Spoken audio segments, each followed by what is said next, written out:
ఎటువంటిదంటే ప్రేమతో ఆ బిడ్డని కన్నానని అల్లారు బుద్ధిగా నవారు కొల్ల మొత్తములో నా తల్లి నా చెల్లెని వనిగా పక్కలో అని పడుపెట్టుకోని అని ఎప్పుడు నిద్రిస్తున్నాదో ఆ దేవుడు కెళ్ళదు చేయమన్నాడు.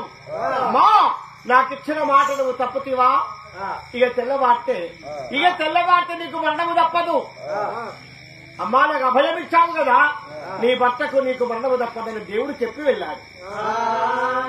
ఉనికి పడి లేచి 3 నెలల బిడ్డను కొంగులు బావగట్టుకొని నిన్ను కన్నా ప్రేమ తీరపాయ బిడ్డ అని నా తల్లి నా తండ్రి అఘోరంగా బాధపడుతున్నాడు.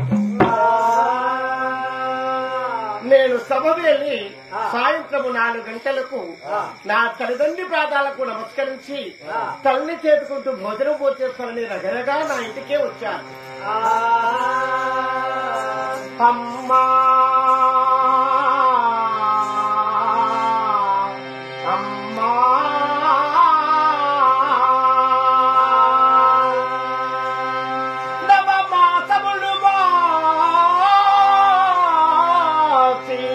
నన్ను కనపెంచిన తల్లిదండ్రులాగా మీ పాదములకు ప్రణమేయదా. అమ్మా ఎన్నడైనా ఏ రోజైనా నేను కంటికి అగపడిన రోజు నా కొడుకాడు ప్రేమతో దగ్గరికి తీసుకొని ఆలింగము వేసుకొని నీ బంగారు చేతుకుంటూ బోధన పట్టించేదానవు.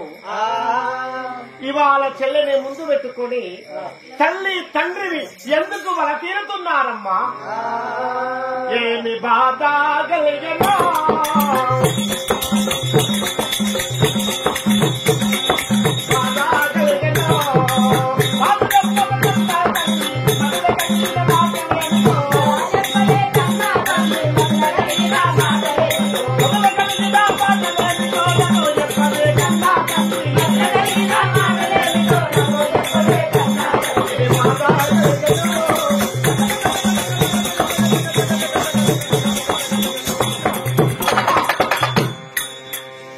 సవలక్షల దినములో పరిపాలించొచ్చాను.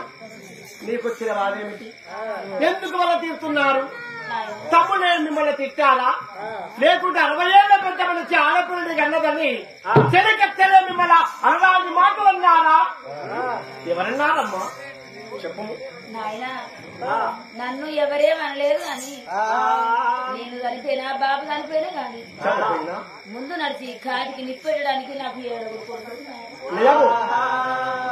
కానీ ఏ పండుగ వచ్చినా ఏ పబ్బం వచ్చినా కానీ పండుగ దసరా పండుగ రోజు బతుకమ్మ పట్టుకొని బయటికి వెళ్ళాలి, నాకు ఒక ఆడపిల్ల కావాలి అని ఆంజనేయుని గుడి కాడ వరం పట్టి అక్కడికి దేవుడు దిగి వచ్చేవన్నాడు. ఏమన్నాడు? అమ్మా కనకావతి నీకు కొడుకులుగానే వంతు ఉంది కానీ బిడ్డలుగానే వంతు లేదు అన్నాడు.